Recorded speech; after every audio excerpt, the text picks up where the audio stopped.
From JBS Studios in Greater New York, this is the JBS News Update with Teisha Bader. I'm Teisha Bader with the JBS News Update for Tuesday, July the 26th, 2022. Israeli Prime Minister Yair Lapid's office issued an order in response to the recent hateful disruptions at the Egalitarian section of the Kotel, the Western Wall, last month. The new directive prohibits the bringing of a Mechitzas, a gender separation barrier, into the Egalitarian area.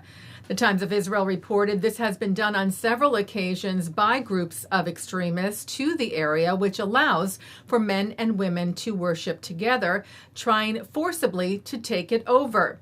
The head of Israel's reform movement, Anna Kislansky, called the ban a necessary step, but she wrote, "It is only one of many steps and comes long overdue. We call on the Prime Minister to act in making the Egalitarian Kotel a public and respectable place," she wrote, "that allows all Jewish women and men from Israel and the diaspora to pray in their own ways." Israel's Justice Minister Gideon Sa'ar flew to Morocco yesterday on an official visit at the invitation of Moroccan Minister of Justice Abdellatif Wahbi. The two today signed a cooperation deal, with Sa'ar tweeting a memorandum of understanding for legal cooperation between Israel and Morocco. He wrote, "This important statement will promote a common dialogue and mutual learning between the countries on many legal issues, such as promoting public defense in Morocco, cooperation between the Sharia courts, and more." The Louis D. Brandeis Center for Human Rights Under Law said today that the U.S. Department of Education's Office for Civil Rights announced that it has opened a federal investigation after a complaint by the center of antisemitism on the campus of USC, the University of Southern California, which alleges that USC allowed a hostile environment of antisemitism to proliferate on its campus, resulting in the resignation in August of 2020 of its Jewish student government vice president, Rose Rich, who wrote in Newsweek at the time when she resigned that she did so after being harassed and pressured for months by fellow students because she openly identifies as a Jew who supports Israel's right to exist as a Jewish state, i.e., a Zionist. In its complaint, the Brandeis Center had written that USC failed to intervene, failed to speak out publicly in support of Ms. Rich, failed to condemn or ever acknowledge the harassment that targeted her, and failed to void the baseless impeachment complaint filed against her. The center notes that the incident was in violation of Title VI of the Civil Rights Act, which prohibits discrimination on the basis of race, color, or national origin, also including anti-Semitic discrimination in any program or activity that receives federal funding. Beloved Israeli children's author Uri Orlev has died.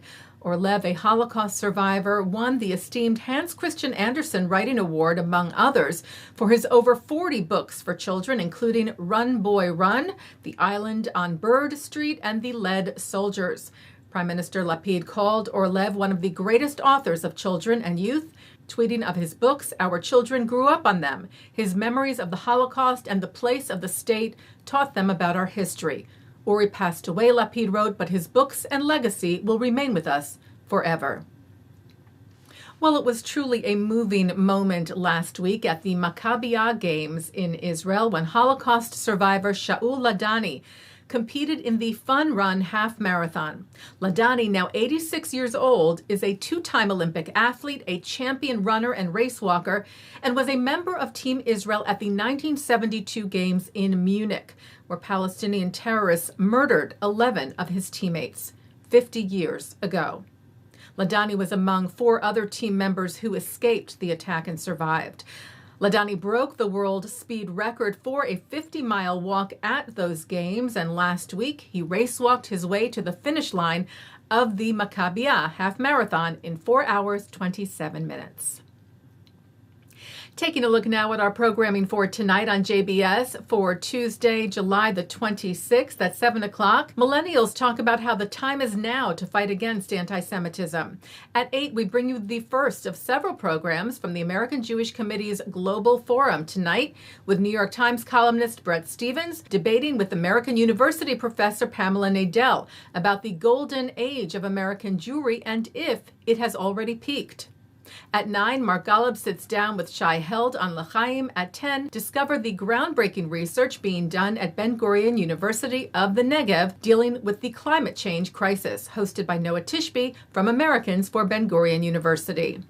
And coming up next, it's the ILTV's Insider. And that's the JBS News Update for Tuesday, July the 26th, 2022. I'm Teisha Bader. Stay healthy, stay well.